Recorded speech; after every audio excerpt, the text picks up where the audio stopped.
तो दोस्तों नमस्कार, स्वागत करती हूँ आप सभी का। और उम्मीद तो बिल्कुल भी नहीं करूँगी कि ऐसी न्यूज़ सुनने के बाद कि हम सब कैसे ठीक रह सकते हैं। जैसा कि अभी देख रही थी न्यूज़ में भी और यूट्यूब चैनल्स पर भी कि यूपी टीजीटी पीजीटी एग्ज़ाम को फिर से स्थगित कर दिया गया है, यानी कि पोस्टपोन हो चुका है और जानकारी यही मिलकर आ रही है। तो ये सब देखने के बाद वाकई में इन्होंने टीजीटी पीजीटी एग्ज़ाम की धज्जियाँ उड़ा कर रखी हैं।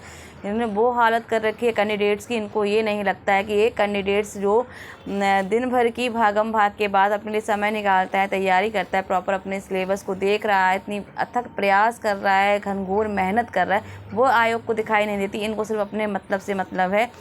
जब यही समस्याएं परेशानियां इंसान खुद से झेले तो कुछ समझ में भी आए, क्योंकि वो तो ऑलरेडी ऐसी पोस्ट पर हैं जहां इनको कोई फ़र्क पड़ना ही नहीं कि कैसे जो हमारे छात्र हैं अपना खाना पीना सब छोड़कर धरना प्रदर्शन कर रहे हैं, उन पर भी कोई सुनवाई नहीं। मतलब स्थितियाँ इतनी ज़्यादा ख़राब हो चुकी हैं कि आयोग गवर्नमेंट कोई कुछ सुनना ही नहीं चाहता। याद आया इससे शुतुरमुर्ग जो रचना है, आप लोग बताइए कमेंट्स में किसकी है। तो वही हाल यहाँ हो रखा है कि अपनी सिर को छिपा लो, बाकी कुछ दिखेगा ही नहीं। तो वही हाल यहाँ पर आयोग का भी है। तो यहाँ पर आज जब ये न्यूज़ जैसे ही देखी कि एग्ज़ाम पोस्टपोन हो गया, तो भाई दिमाग की तो पूरा दही बन चुका है। जब से दिमाग इतना ज़्यादा कि एक इंसान इतना मुसीबत से अपनी पढ़ाई को समय दे रहा है। बहुत सारे ऐसे कैंडिडेट्स हैं जिनके ओवर एज भी हो रहे हैं और वो इसी इंतज़ार में बैठे हैं कि एग्ज़ाम अब होगा अब होगा अब होगा। यानी 5 साल से तैयारी कर रहे हैं और 5 साल से इंतज़ार भी कर रहे हैं, पर तैयारी के नाम पर, मैं क्या कहूँ, आयोग के नौकरी के नाम पर या एग्ज़ाम के नाम पर उन्होंने पूरी बैंड बजा रखी है। तो यहाँ पर अब यही जो खबर निकल कर आ रही है, अभी तक ये विश्वास नहीं हो रहा था कि ऐसा कुछ हो पाएगा, एग्ज़ाम कोई पोस्टपोन होगा, लेकिन एग्ज़ाम पोस्टपोन हो चुका है। लिखित में सूचना बहुत जल्दी उनके ट्विटर जो चैनल है उस पर मिल जाएगी। तो वहाँ ये चीज़ें बहुत ज़्यादा मन को बहुत ज़्यादा दिक्कत, मतलब शब्द नहीं होते कभी कभी कहने के लिए, लेकिन आक्रोश बहुत ज़्यादा है। अब ये आक्रोश इतना होने के बाद भी समझने वाला कोई नहीं है। अब यहाँ पर आयोग को कोई फ़र्क नहीं पड़ता।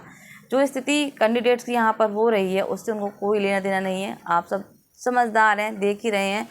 बाकी बहुत सारे चैनल्स की आपको बहुत ज़्यादा फिर से अथक प्रयास करना होगा, बहुत से कुछ करना होगा। इतने सब जो कुछ हो रहा है, कहाँ कोई सुन रहा है। तो इन चीज़ों के लिए जिम्मेदार क्या हम कैंडिडेट्स हैं, हम लोग हैं क्या, कि हम लोग कह रहे हैं कि आप एग्ज़ाम पोस्टपोन कर दो, हम एग्ज़ाम देने के लिए तैयार नहीं हैं। ऐसा तो नहीं है ना कि जिसके पास जो है अपना लोग बहुत सारी जिम्मेदारियां संभालते हुए भी एग्ज़ाम की प्रिपरेशन कर रहे हैं, लगे हुए हैं एक इंतज़ार में, एक उम्मीद में कि आज नहीं तो कल, आज नहीं तो कल। पर यहाँ तो न कल है न परसों है, कहीं कुछ दिख ही नहीं रहा है। तो निराशाजनक खबर है, कोई बहुत खुशी की नहीं। हाँ, उनके लिए हो सकती है जो वेट कर रहे होंगे डेट का पोस्टपोन होने के लिए, तो उनके लिए अच्छी खबर हो सकती है, पर उनके लिए बिल्कुल भी नहीं है। जो 5 साल से लगातार तैयारी में और एग्ज़ाम का एक एक मिनट का उनको इंतज़ार है कि अब एग्ज़ाम की डेट आएगी और हम एग्ज़ाम देने जाएंगे, हमारी तैयारी परिपूर्ण हो चुकी है। तो उनके लिए तो बिल्कुल भी कोई खुशी की या उसकी बात नहीं। तो वाकई में बहुत ज़्यादा दुखी की बात है ये कि एग्ज़ाम पोस्टपोन हुआ है। तो भाई जिनको खुशी है उनको मुबारक, वरना जिनको दुख है उनकी सिंपैथी के लिए मैं क्या ही कहूँ, कुछ हो नहीं सकता। मैं खुद बहुत ज़्यादा परेशान हूँ इस चीज़ को लेकर कि एग्ज़ाम पोस्टपोन कैसे हो गया। कोई उम्मीद भी नहीं थी। टीजीटी का ये था, इन्होंने 15 दिन पहले हमें बता दिया था कि चलो एग्ज़ाम, लेकिन यहाँ तो अब केवल 8 दिन बचे हैं। 8 दिन में ये बता रहे हैं कि एग्ज़ाम नहीं होगा। तो बाकी में बहुत ज़्यादा कष्टदायक ये बात है। तो जितना हो सके हमें आवाज़ तो उठानी ही पड़ेगी कुछ ना कुछ, तभी शायद कुछ सुनवाई हो, वरना बिना आवाज़ उठाए कोई सुनवाई नहीं होनी है। बाकी एक चीज़ और कहूँगी, ये चीज़ें जो हो रही हैं वो होती ही रहेंगी, आगे क्या होना है।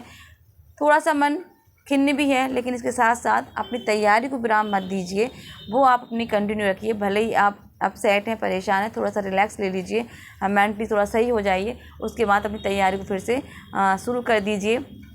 अब जो होगा वो देखा जाएगा। बट एग्ज़ाम की इन्होंने ऐसी की तैसी कर रखी है, मतलब क्या ही बोलूँ मैं। बस इसी के साथ यही कहूँगी कि सुन लो आयोग वालों कि कैंडिडेट्स किस स्थिति में अपना तैयारी करता है, कैसी परिस्थिति में वो जूझ रहा है। तुम लोगों को थोड़ी सी तो क्या ही बोलूँ मैं, बाकी आप लोग समझदार हैं, बस ज़्यादा कुछ नहीं बोलूँगी। तो ख्याल रखिएगा आप लोग, थोड़ा सा स्वस्थ रहिए और अच्छे से मस्त भी रहिए। यहीं दूँगी वाणी को विराम। नमस्कार, जय हिंद, जय भारत।